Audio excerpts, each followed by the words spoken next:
السلام علیکم ورحمۃ اللہ وبرکاتہ۔ محترم ناظرین،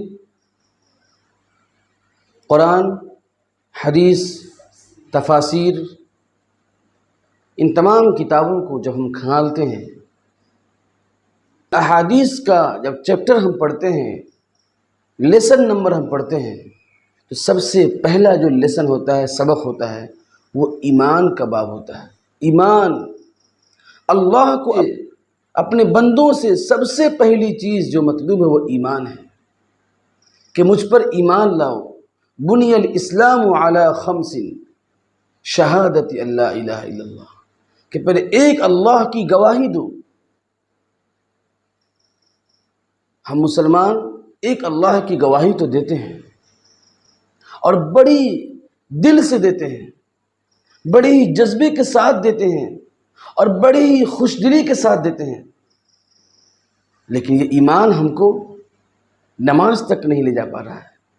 یہ ایمان ہم کو دوسرے دیگر اللہ سے قریب رکھنے والے اعمال کی طرف نہیں لے کر جا رہا ہے۔ اسی کی فکر کرنی ہے۔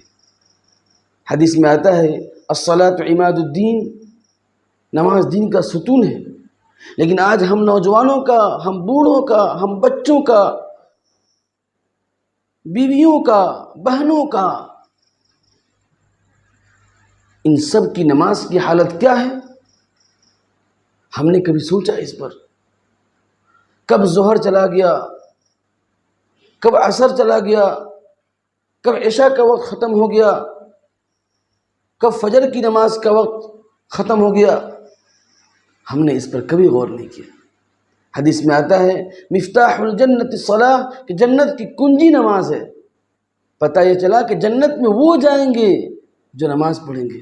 کنجی جن کے ہاتھ میں ہوگی وہی نہ جائیں گے جنت میں۔ آج ہم نماز سے اتنے دور ہیں، لہذا اللہ کی نعمتوں کو ہی دیکھ کر کم سے کم اپنے دل میں یہ جذبہ ہم پیدا کریں کہ ہم نماز پڑھیں، اللہ کے سامنے جھکیں۔ اللہ کو جھکنا پسند ہے، سجدہ کریں، رکوع کریں۔